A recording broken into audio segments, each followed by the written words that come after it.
మొదట unserved areas అంటే ఎక్కడైతే అసలు నీళ్లు లేవు ఇన్ని రోజులు వాటికి మొదట కనెక్షన్లు ఇస్తున్నాము. తర్వాత సర్వీస్ ఉన్న చోట ఇంప్రూవ్మెంట్ ఎక్కడైతే చేయాలో తగిన పరిమాణంలో అక్కడ సర్వీస్ లేకపోతే ఇందాక పెద్దలు చెప్పినట్టు 4-5 రోజులకు రావడం, వారం రోజులకు రావడం, అట్లాంటి చోట్ల ఇంప్రూవ్డ్ పర్ఫార్మెన్స్ ఉండాలి. అదే రకంగా మూడవది ప్రభాకర్ గారు చెప్పినట్టు కొన్ని చోట్ల పాత పైప్ లైన్లు ఎప్పుడు వేసారో కూడా తెలియక ఇన్వెంటరీ కూడా లేకుండా ఉన్న ఏరియాలు కొన్ని ఉన్నాయి, అక్కడ పైప్ లైన్లు రీప్లేస్ చేయడం.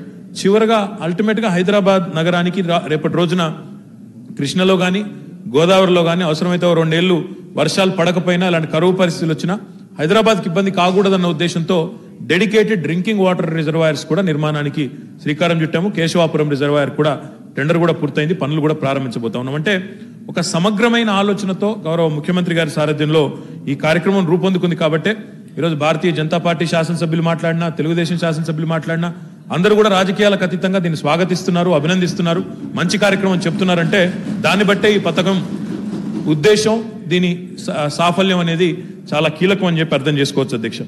అయితే ఇప్పుడు వివేక్ గారు చెప్పినట్టు కొన్ని సాధక బాధకాలు ఉన్నాయి, అమల్లో సాధక బాధకాలు ఎట్లాగుంటాయి పెద్ద ప్రాజెక్టులో.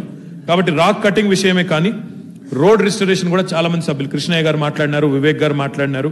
రోడ్ రిస్టరేషన్ అంత వేగంగా జరగడం లేదు, పైపులు తవ్వుతున్నారు, రోడ్డు తవ్వుతున్నారు, పైపులు వేస్తున్నారు, రోడ్డు మరి తొందరగా మళ్ళీ రిపేర్ చేయడం లేదని చెప్పారు. ఆ చేసిన చోట కూడా కొన్ని ఇబ్బందులు ఉన్నాయి, యాక్సిడెంట్ కూడా అవుతున్నాయని కృష్ణయ్య గారు అన్నారు. తప్పకుండా వాటి విషయంలో మా ఎండి గారు మా బృందం మొత్తం కూడా మళ్ళీ ఒకసారి ప్రత్యేకమైన శ్రద్ధ పెట్టి ఆ కార్యక్రమాన్ని కూడా చేస్తాం అధ్యక్ష.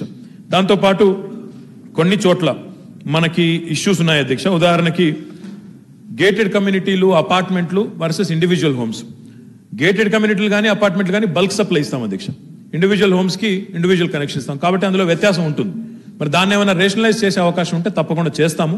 కానీ ఇది ఒక వ్యత్యాసం, దయచేసి గౌరవ సభ్యులు కూడా గమనించాలని చెప్పి కూడా నేను కోరుతా ఉన్నాను. రాజీవ్ గృహకల్ప విషయం చెప్పారు వివేక్ గారు.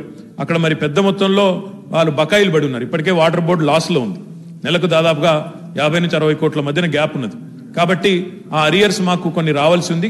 అవసరమైతే ఒక ప్రత్యేక సమావేశం అటు హౌసింగ్ డిపార్ట్మెంట్, ఎందుకంటే రాజీవ్ గృహకల్ప అనేది హౌసింగ్ కొంత, జిహెచ్ఎంసీ కొంత వారు కూడా ఇవ్వాల్సి ఉంది. కాబట్టి దాన్ని కూడా తప్పకుండా నేను ప్రత్యేకంగా పరిశీలిస్తానని చెప్పి కూడా వారికి హామీ ఇస్తా ఉన్నాను అధ్యక్ష. నిజాంపేట అదే రకంగా ఔటర్ రింగ్ రోడ్ లోపలి గ్రామం. ఏంటండి వీడియో నచ్చిందా? అయితే ఓ లైక్ వేసుకోండి, లేదంటే ఓ కామెంట్ చేయండి. ఎప్పటికప్పుడు మా వీడియోస్ చూడాలంటే సబ్స్క్రైబ్ చేసుకోండి.